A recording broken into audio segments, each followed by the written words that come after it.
ঈদ যাত্রার খবর জানবো। কমলাপুর রেল স্টেশন থেকে যুক্ত হচ্ছেন সহকর্মী শিকদার মেহেদী। মেহেদী, একটু জানাবেন রেলে যারা বাড়ি ফিরছেন, যারা আগাম টিকিট কেটেছিলেন, তারা কোনো অভিযোগ করছেন কিনা? কারণ বিভিন্ন সময় দেখা যায় টিকিট কাটার পরেও তারা নির্দিষ্ট সিটে গিয়ে বসতে পারছে না, এরকম কোনো অভিযোগ আছে কিনা? আমরা কিন্তু সেই সকাল থেকেই আসলে ঢাকা রেলওয়ে স্টেশনে অপেক্ষা করছি। যদিও এই স্টেশনটি কমলাপুর রেলওয়ে স্টেশন নামেই বেশি পরিচিত, কিন্তু সকাল থেকে শুরু করে এখন পর্যন্ত প্রায় 12টি ট্রেন কিন্তু তাদের ঢাকা এই রেলওয়ে স্টেশন থেকে বিভিন্ন গন্তব্যে ছেড়ে গিয়েছে।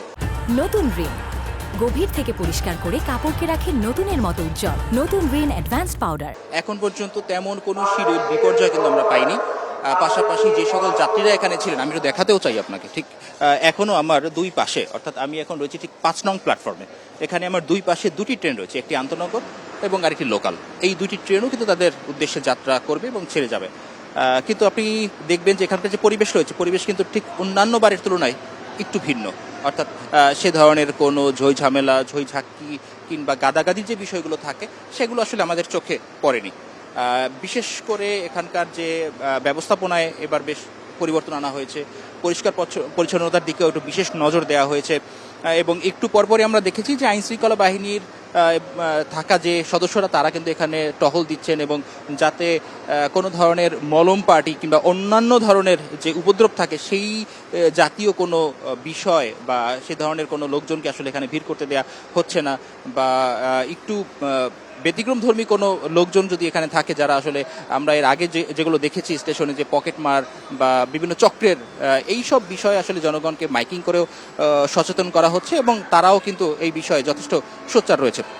এবং এখন পর্যন্ত আমরা যদি আরো একটু নিরাপত্তার জায়গায় যেতে চাই, যে আমরা ঠিক যখন ঢুকেছিলাম তখনই কিন্তু দেখেছিলাম যে এখানে র্যাবের কন্ট্রোল রুম, পুলিশের কন্ট্রোল রুম সহ যে সকল আইনশৃঙ্খলা বাহিনী আছে, তাদের কিন্তু বেশ কন্ট্রোল রুমগুলো বসানো হয়েছে এবং তারা সেখানে নিরবিচ্ছিন্ন একটি নিরাপত্তা বলয় কিন্তু এখানে দেওয়ার চেষ্টা করেছেন। পাশাপাশি যে সকল যাত্রীরা অসুস্থ বা একটু বয়স্ক, তাদের জন্য কিন্তু হুইল চেয়ারের ব্যবস্থা করা হয়েছে, যাতে তাদের যাতায়াতে কোনো সমস্যা না হয়। এবং এবার চেয়ারগুলো, অর্থাৎ যে সকল কোচগুলো রয়েছে, কোচের চেয়ারগুলোকে এবং আসনগুলোকে বন্টনের জন্য নাম্বার দিয়ে দেওয়া হয়েছে, যেক্ষেত্রে আসলে সবার যাতে পেতে সুবিধা হয়।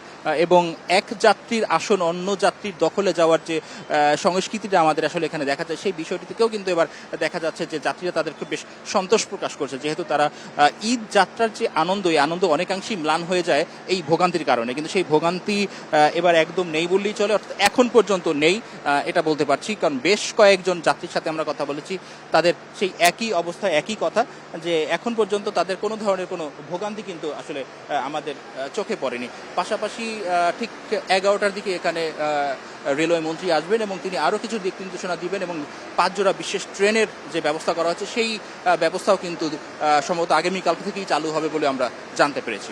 রেলে ঈদ যাত্রা শুরু হয়েছে। কমলাপুর রেল স্টেশন থেকে জানাচ্ছিলেন সহকর্মী শিকদার মেহেদী হাসান।